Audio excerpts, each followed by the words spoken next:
Oi galera, tudo bem?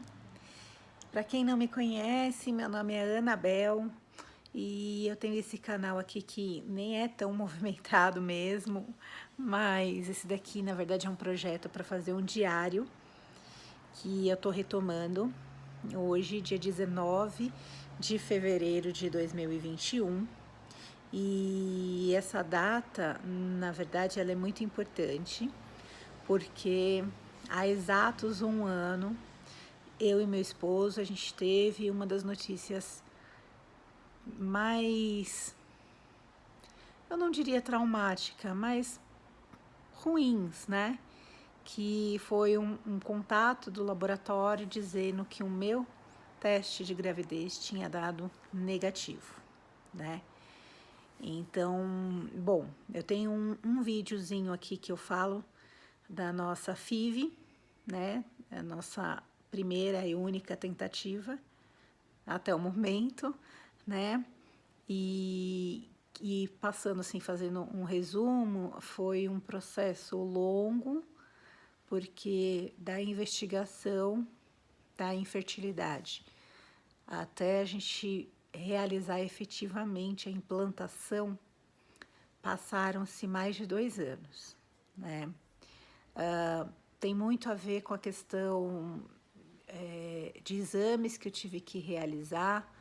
Eu acho que mulheres que começam a fazer o tratamento vão entender um pouco melhor, na verdade, essa questão de rotina, de vários exames que a gente precisa realizar, até falar, olha, seu endométrio está ótimo, a gente vai implantar, é um caminho.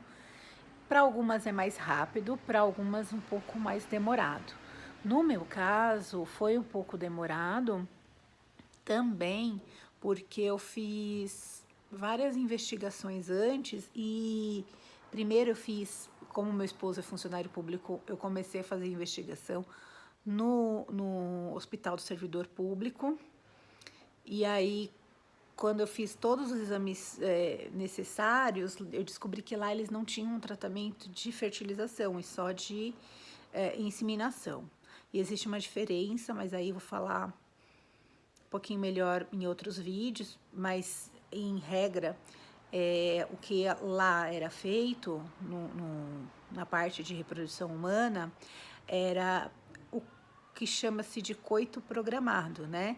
É estimulação através de medicamentos que você consome, a mulher via oral, para fazer uma estimulação ovariana, e aí você acompanha o seu período fértil para você ter o coito programado. Lá eles não têm a fertilização in vitro, né? A implantação do embrião, a grosso modo, tá?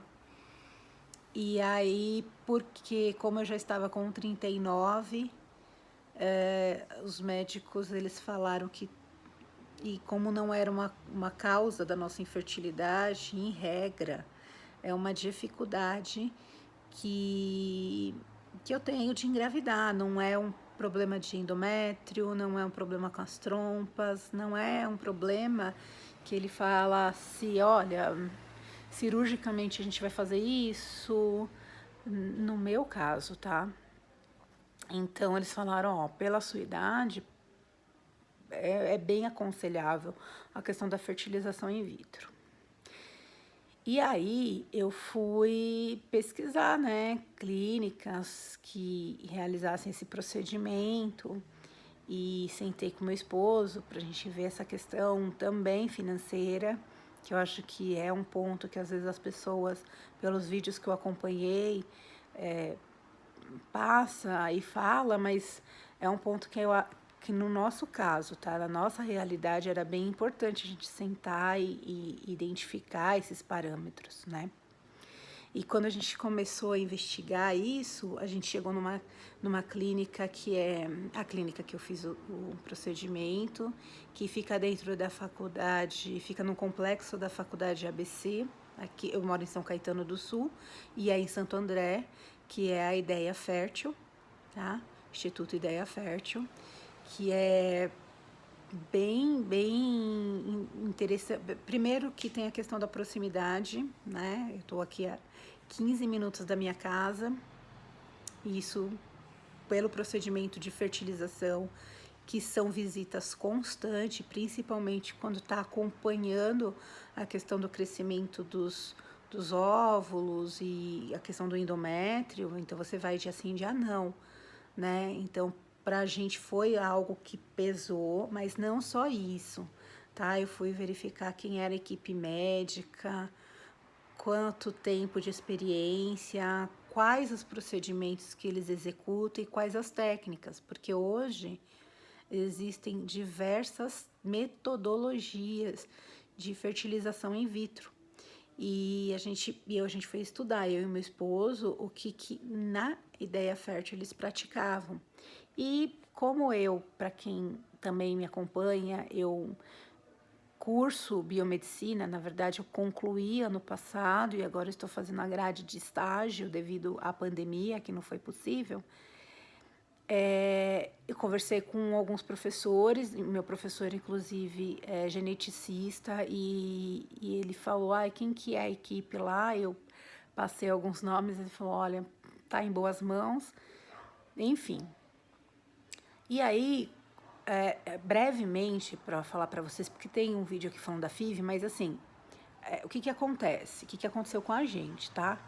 A gente marca uma primeira consulta. Nessa primeira consulta eu levei todos os exames que eu tinha em mãos e o meu esposo também levou alguns dele. E obviamente a gente é atendido por uma equipe, inicialmente, por uma equipe de triagem, né? Eu posso dizer assim, que é uma equipe que vai olhar esses exames, vai, né, verificar esses exames, a questão da indicação para uma fertilização, mas também vai solicitar exames complementares ou exames mais atuais, porque eles precisam ter um parâmetro maior. Porque, por exemplo, eu fiz um exame que se chama esteroscopia, não.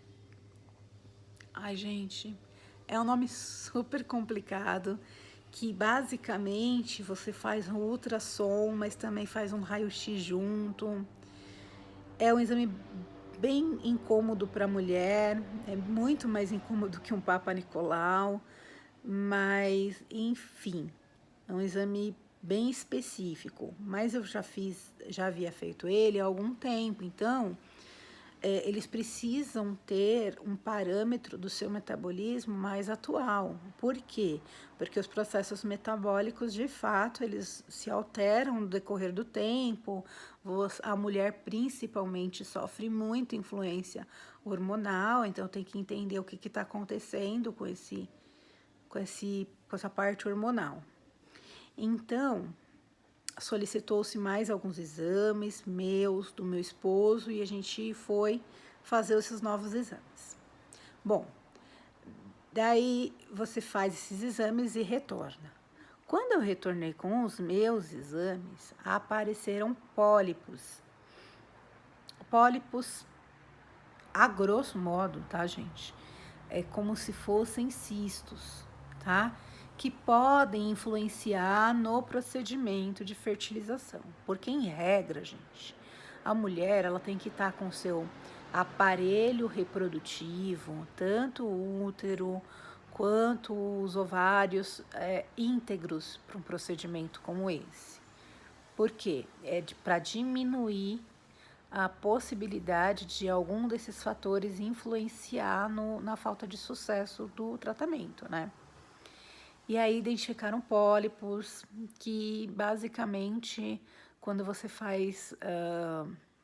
ele faz a retirada dos pólipos e depois, obviamente, vai passar por uma biópsia, né? E aí foi identificado os pólipos, e aí eu fui primeiro tratar os pólipos, a retirada dos pólipos. Você faz a retirada dos pólipos, aí você aguarda a biópsia para saber, né, qual que é o diagnóstico. E isso demorou mais um tempinho. E aí, quando estava tudo ok comigo, vamos começar a estimulação.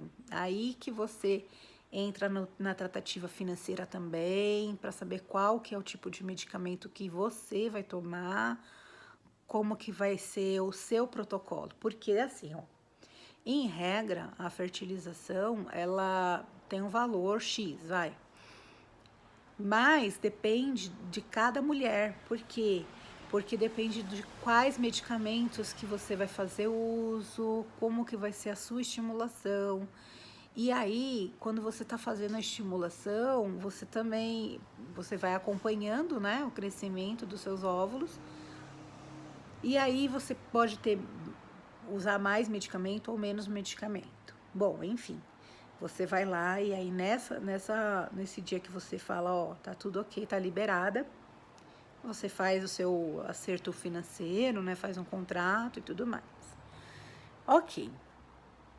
Aí o que acontece, gente? E aí, nisso tudo, obviamente, a sua cabeça, né, a da mulher, tá cheia de expectativas, né? Porque basicamente o que eu ouvia era assim, ó, seus exames agora estão ótimos, tá tudo certo.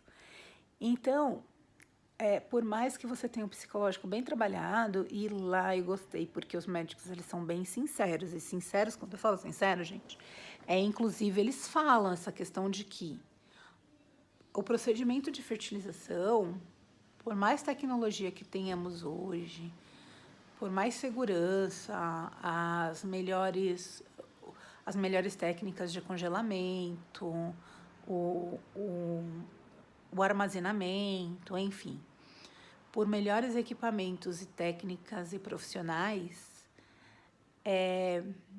existe a possibilidade de não dar certo, né? Por quê? Porque depois que, principalmente após a implantação, é algo que espera-se que o seu corpo, o seu organismo reaja como se fosse uma gravidez normal.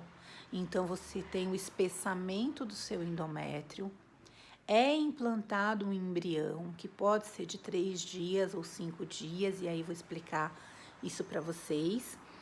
E aí é um procedimento, é um processo fisiológico, então o seu organismo ele vai recepcionar esse embrião, e aí a princípio, como em qualquer gravidez, inclusive as gravidez, né, normal,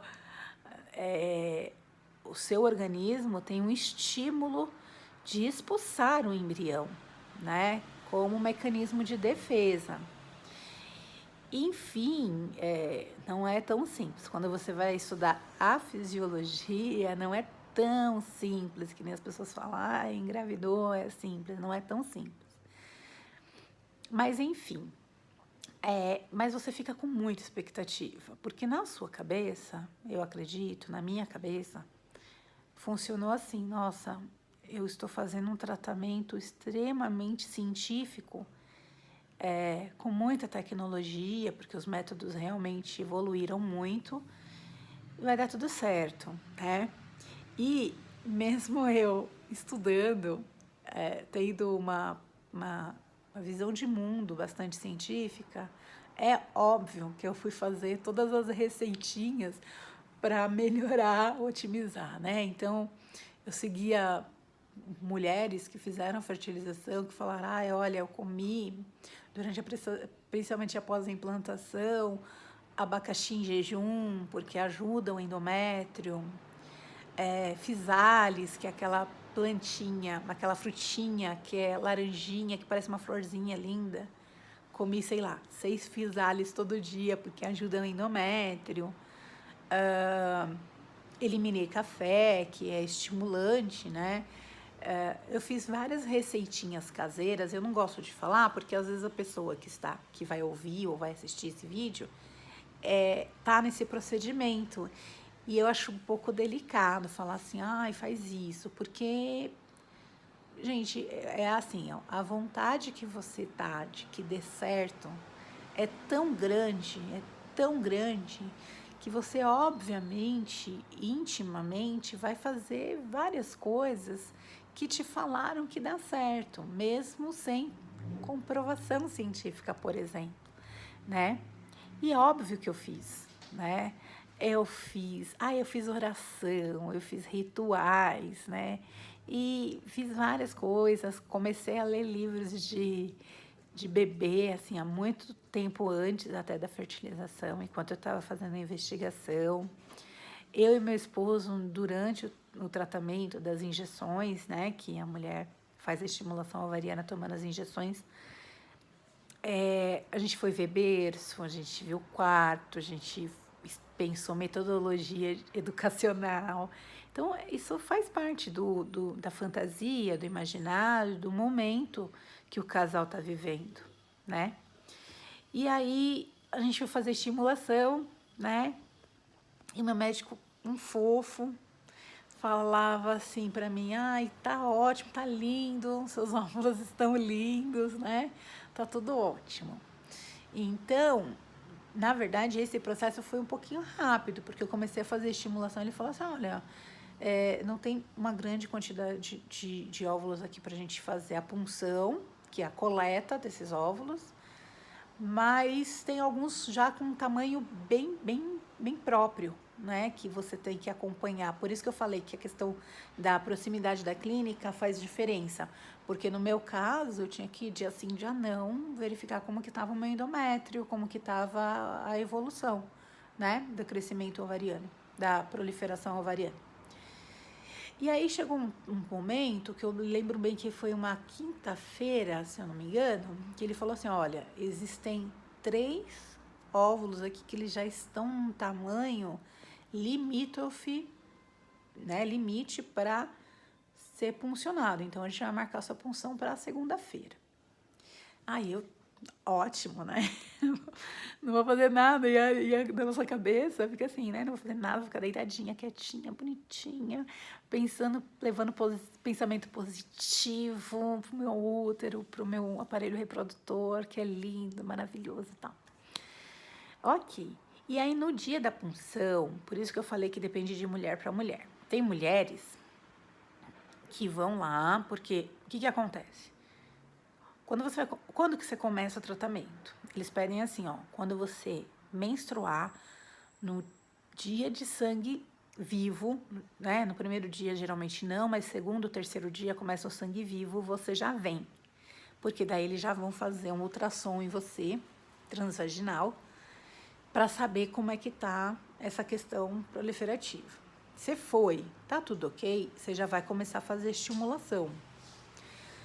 Tem mulheres que já fazem estimulação com determinada, ela começa a fazer estimulação, com uma semana já vai fazer, vai puncionar, já punciona, e aí entra aquilo que eu falei do D3 e D5. O que é D3 e D5?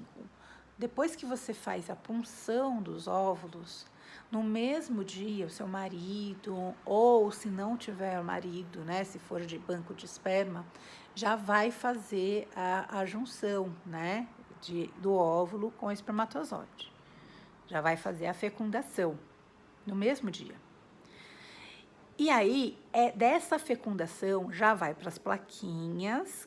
O que são essas plaquinhas? São umas plaquinhas com um meio nutritivo para que o embrião evolua. Então, na verdade, acontece a fecundação, aí as células vão começar a fazer as suas mitoses, suas divisões. E aí, fica nesse meio, que é um meio enriquecido, nutritivo, vai para o congelamento, mas ele vai continuar o seu processo de divisão celular, que é o esperado. Então, a célula, ela tem que atingir uma quantidade de divisões que na verdade, no fisiológico também acontece isso, para que esse embrião realmente tenha a possibilidade de crescer e se desenvolver, enfim. Então, o que é esse 3D e 5D? E aí, não é questão de opção, é um estudo, tá? Você vai acompanhar estudos. E aí existem clínicas que têm os protocolos voltados a fazer a fertilização somente com 5D. E tem clínicas que fazem com 3D também. Do que depende isso? Depende do protocolo da clínica que você escolheu para fazer fertilização, depende do seu médico, juntamente com o casal, para definirem juntos. Por quê? E aí eu vou explicar como que aconteceu no meu caso, tá? Quando fez a punção dos meus óvulos, na verdade, eu acho que eu puncionei 3 ou 4. óvulos. É esse material que ele vai ter, que o geneticista vai ter para trabalhar, para fazer a fecundação. Então, minha leitura, meu caso, quanto mais óvulos, melhor a escolha, né? Mais possibilidades o casal tem. Por quê? Porque vamos supor, no dia que eu fiz a punção, tinham mulheres lá que puncionaram, sei lá, 15 óvulos na estimulação delas. Eu tive só 3, né? Então, a minha chance de usar é menor do que o dela, porque ela pode fazer uma implantação de 3D e caso não dê certo, os outros continuam congelados e podem evoluir para 5D. E ela pode fazer no que eles chamam de blastocisto, né, que são células com uma divisão celular maior. Quando você vai escolher o seu procedimento, na verdade, você vai ler bastante, vai estudar bastante, pesquisar bastante, conversar com o seu médico. Então, existe uma questão que é um protocolo personalizado, ou seja, o seu médico vai falar a sua realidade, do seu metabolismo, talvez seja mais possível a gente seguir por esse caminho, ou por aquele, mas é meio que uma escolha do casal, sabe? Por quê? Porque quando eu estava assistindo muitas coisas, eu fiquei com muita dúvida de fazer 3D e 5D. Porque 3D, teoricamente, esse embrião ele está menos exposto no meio artificial e ele está mais exposto no ambiente fisiológico. Então, assim, esse embrião ele vai estar mais próximo do seu ambiente natural e talvez com maior possibilidade de evoluir. O 5D, esse embrião, ele já passou por algumas divisões diferentes do 3D. Então, significa que ele vai ser implantado um pouco mais maduro que o 3D, obviamente. Só que, no caso do 3D, do 5D, você tem que pensar assim, ó, para o seu embrião chegar no 5D, ele tem que chegar no 5D, ele não pode morrer antes, né? Então, existe muito esse receio. Então, vamos lá. Quando você tem muitos óvulos, em regra, tá, gente? Assim, geral, você pode ter mais liberdade de escolha de protocolo. Ah, eu vou fazer implantação de 2 embriões. Quantos embriões, né? Desses óvulos, quantos se tornaram embriões? Porque também tem isso, porque daí ele vai pegar o material do papai, vai fecundar para saber quem que evoluiu para embrião, tá? E aí vai falar para você, você tem, por exemplo, 7 embriões. E aí você tem maior possibilidade de falar assim, então eu quero buscar alternativas de implantar 2 3D. Se der certo, felicidade. Se não der certo, evolui esse restante para 5D e eu vou tentar 5D, tá? É óbvio que o seu médico vai conversar e explicar minuciosamente as diferenças, mas aqui é de modo geral. Então, o que aconteceu comigo, tá? Coletou meus óvulos e na regra, você coleta os óvulos, o papaizinho também tá lá na sala, não na sua sala, porque você tá no ambiente cirúrgico, tá? Que você recebe anestesia para fazer a coleta dos óvulos. Mas o papai vai lá numa salinha, né? Fornece materialzinho genético dele e já vai fazer a junção. Só que o que aconteceu? Saí lá da sala de recuperação, ainda até um pouco tonta, tal. E meu esposo virou pra mim, tava meu esposo e minha mãe, né? E falou, olha, notícia ruim. O meu material não foi suficiente. Gente, eu acho que quando ele falou isso, eu falei, como assim? Né? E aí, o que que acontece? Num caso normal, tá? Se for, né? Se acontece tudo certinho, material genético, e aí, depois que você saiu desse, 3 a 5 dias, você já volta para fazer a implantação. Só que o que aconteceu? Quando coletou o material do meu esposo, não tava, eles falaram assim, ó, o material não vai ser bom para a gente utilizar nesse momento, né? Esse material não tá bom. Ele vai ter que fazer um tratamento para melhorar o volume de espermatozoide, porque tá muito baixo. E o que que acontece, gente? Eu passei até mal, voltei até para recuperação, menina, porque eu desmaiei. E aí, o que que acontece? Teve que marcar o urologista, teve que começar a fazer tratamento hormonal, fazer exames, e isso demorou um tempo, né? Então, por exemplo, foi em setembro de 2019 que coletou meus óvulos. E eu só fui fazer a implantação em fevereiro de 2020, então, né, que deu tudo certinho.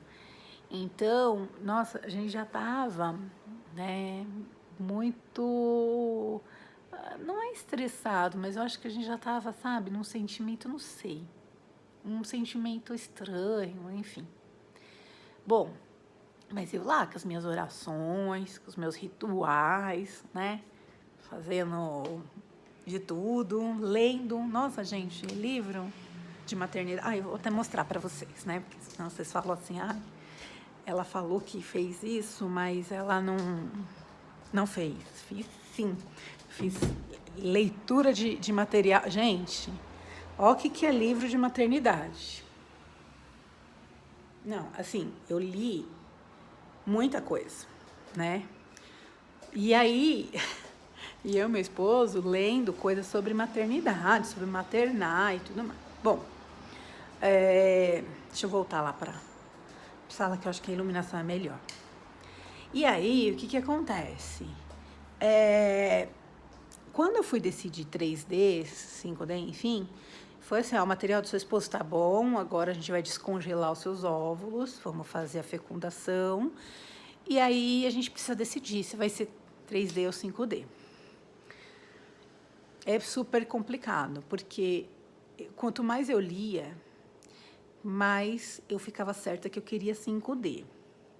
Só que, por outro lado, né, eu acompanhava alguns médicos, principalmente geneticista, que falava assim que o 3D tinha apresentado resultados mais significativos de que evoluíam, né? Então eu ficava muito balançada. Só que eu tive pouca quantidade de embrião. No fim das contas, no dia da implantação, eu tinha só 2 embriões para implantar. Um tinha regredido e 2 estavam muito bons, inclusive, porque daí você tem uma classificação, né? E a classificação, tipo, tava, sei lá, 9A, que tá muito bom, tá, tipo, muito provável que evoluam. E aí, a questão de quantidade de embriões, gente, existem alguns protocolos nas clínicas, tá? Essa questão do fantasioso do casal, de falar, eu quero gêmeos, coloca mais para ter, é bem contraindicado. Por quê? Porque o que acontece? Seja 3D, 5D, existem a possibilidade ainda, já no útero da mamãe, desse embrião se multiplicar, se dividir. Então, você imagina, né? Eu quero colocar 4, 5 para tentar gêmeos. E já pensou, né? É muito provável que tenha muito mais multiplicações, entendeu? Então, na verdade, fica incompatível com a vida. Então, é uma técnica desfavorável. É óbvio que quando você vai ler, principalmente vai acompanhar algumas coisas, vocês percebem que existem mulheres e casais que acabam meio que forçando uma barra, eu quero colocar mais, mas existe um protocolo muito ético, existe um conselho de ética, existe um protocolo bem desenhado com relação a isso, tá? Então, no meu caso, eu já sabia que eu ia colocar no máximo 2, porque mesmo que eu tivesse mais embriões, eu iria colocar por implantação 2. E aí, chegou no dia você vai pro centro cirúrgico, mas você não tem anestesia nem nada. E aí, é assim, gente, eu não sabia, né, porque eu li e tudo mais, você tem que encher muito a bexiga na mulher, né? E aí, os comentários da sala, que existem outras mulheres que também vão fazer a implantação, né? É só assim, gente, quando eles fizerem a minha implantação, eu vou fazer xixi, né? Tipo, eu vou fazer xixi. Porque você tem que estar com a bexiga muito cheia, né? E aí você vai receber um catéter que vai jogar lá o embrião. E aí, é assim, você não consegue ver. Gente, é uma coisa, sabe, que você não consegue ver. É um olho nu e enfim. Então, o que você vê é assim, eles colocam o embrião juntamente, vai, com um material que é um material que você vai conseguir ver na telinha que está entrando no seu útero. Mas, assim, não é o embrião, porque você não consegue ver. Não tem possibilidade de você ver. E aí, é uma coisa até meio fantasiosa, porque você vai lá, vê um catéter, entra em você vê uma coisa entrando em você, um negocinho, mas você sabe que não é o embrião, mas é o embrião junto com alguma coisa. Então é uma coisa doida, né? E aí você fica lá, daí você pode fazer xixi. E aí, na cabeça, gente, eu acho que a gente fica numa tensão que a gente fala assim, ai, mas se eu fizer xixi, será que eu vou perder meu bebê? A gente ri agora, porque é uma coisa assim, inimaginável de que você pense essa idiotice, né? Beleza. Daí você vai pra casa. E aí você não quer se mexer, gente. Mas, gente, pensa comigo, a mulher que vai lá, né, tem relações normais, gente, o negócio é tão piquititi, tão, sabe? Tem mulheres que vão descobrir que estão grávidas após 3 meses. Mas a gente sai de lá, todas, pelo menos todas que eu conheci. A gente sai de lá que a gente não quer nem colocar o pé no chão, com medo de sair. Ai, gente, é uma coisa tão doida, né? A nossa cabeça, nosso psicológico é doidíssimo. Porque daí eu vim pra casa, minha mãe e o Fábio, minha mãe e meu esposo, falaram assim, não fica de repouso. Eu falei, gente, é vida normal, né? Porque é vida normal mesmo. O que eles pedem, obviamente, como você fez um procedimento, para você evitar atividade física e tudo mais nesses dias, porque efetivamente é diferente de uma gravidez normal. Em qual sentido? Que você sabe que foi implantado alguma coisa em você. Quando você tem relações e engravida naturalmente, mesmo que você fale assim, mas a mulher continua fazendo atividade física, tudo mais, tudo bem, gente, mas assim, você saber que você tem alguma coisa, você fica com muito receio, né? Então eu fiquei mesmo, tanto que na faculdade, eu acho que 2019, que eu estava nessa tratativa, para o comecinho, obviamente, de 2020, foi o período que eu faltei tanto, porque, né, vou fazer a punção, tem que estar relaxada, não vai na faculdade. Então, enfim. E aí, você vem para cá. Gente, você vem para casa para esperar os 12 dias para fazer o exame. Gente, é o pior período da vida. Por quê? Diferentemente de uma mulher que começa a ter sintomas e falar assim, nossa, minha menstruação não veio, meus seios estão doloridos, né? Que começa a ter sintomas de gravidez. Você não tem sintoma nenhum. Só que ao mesmo tempo você está esperando um exame de gravidez, né? Enfim. E aí foram dias assim, vamos pular carnaval. Gente, que carnaval, que eu tava de molho assim.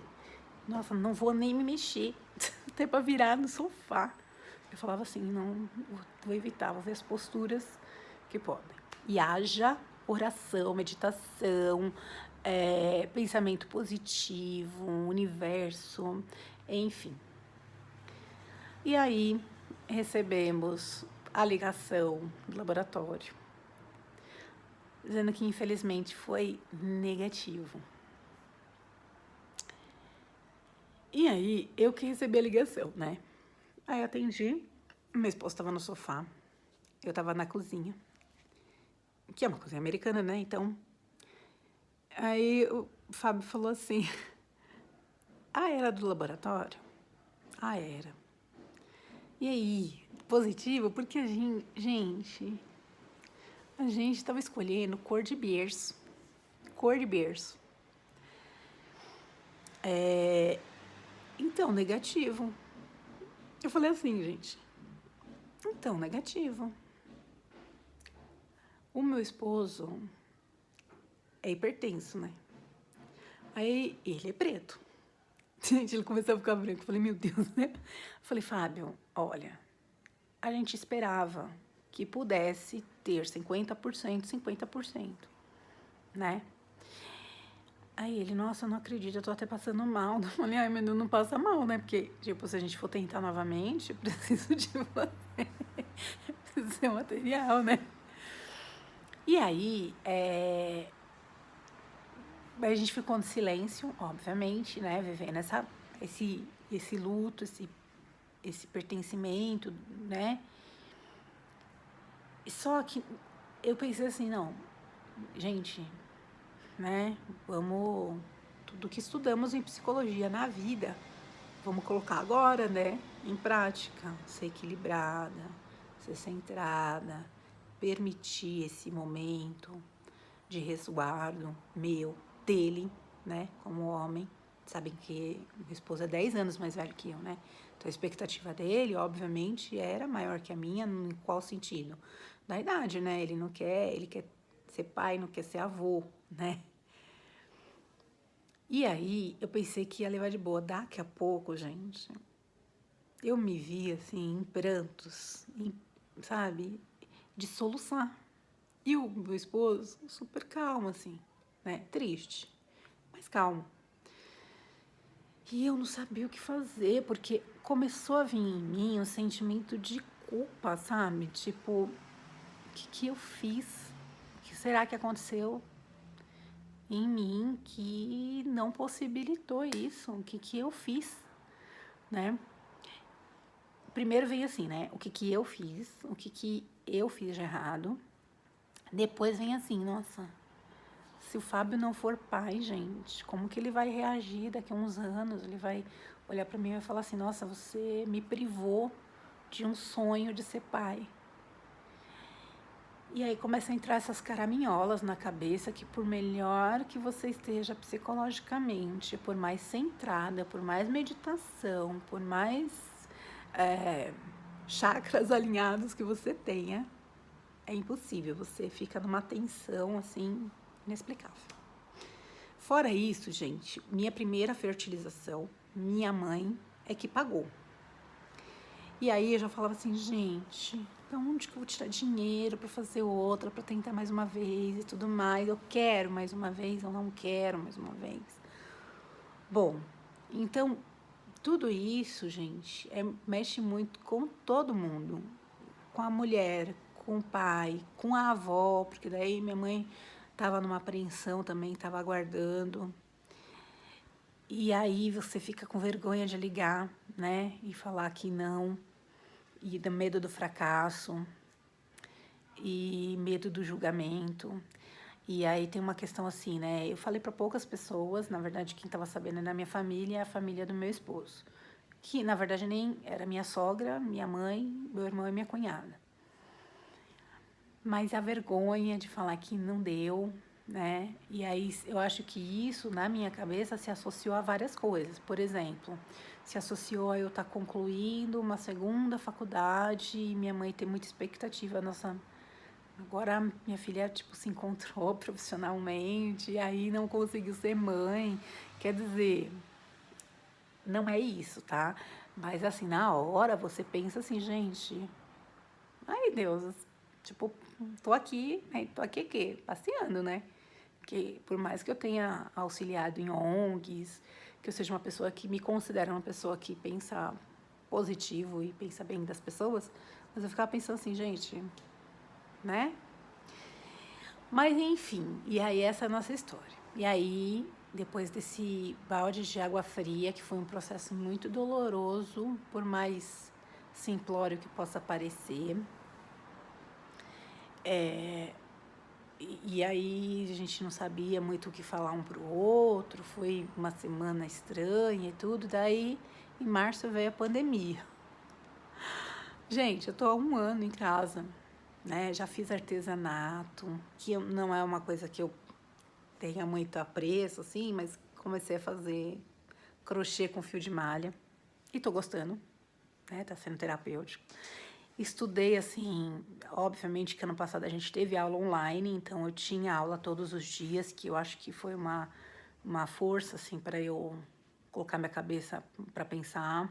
Fora isso, fiz muitos cursos de atualização na área de estética, que é a área que eu atualmente trabalho, né? Tento atender, né? Mas tem sido um ano bem complicado emocionalmente para mim e acho que para todo mundo, né?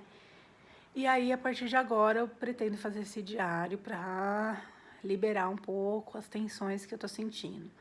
Agora que passaram-se 1 ano, muitas pessoas me perguntam: Bel, você está com 40, pretende fazer uma nova fertilização? Existe a questão do dispêndio financeiro, isso existe mesmo, mas eu não sei, gente. Eu não sei se eu faria uma nova fertilização, porque hoje os meus projetos com meu esposo já estão direcionados em outros caminhos, sabe? Esse ano eu pretendo fazer o estágio, estou estudando porque vai ter uma prova para uma avaliação do estágio na minha faculdade. Pretendo fazer o estágio para pegar meu diploma em biomedicina e aí então pensar em um mestrado ou pensar em uma pós. Mas eu não sei como a gente pensa em daqui a uns 5 anos a gente viajar, conhecer Brasil, enfim. Eu não sei se esse sonho está mais tão presente na nossa intimidade. Mas eu acho que são coisas que a gente tem que avaliar, ponderar, porque, enfim, hoje eu tô com 40, meu esposo tá com 50 e a gente tem que pensar assim, quais as demandas que uma criança hoje traria na nossa vida, né? E assim, como seria a nossa rotina, né?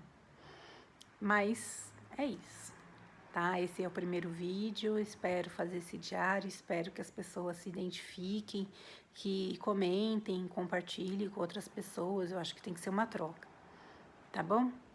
Então, beijinho, até o próximo.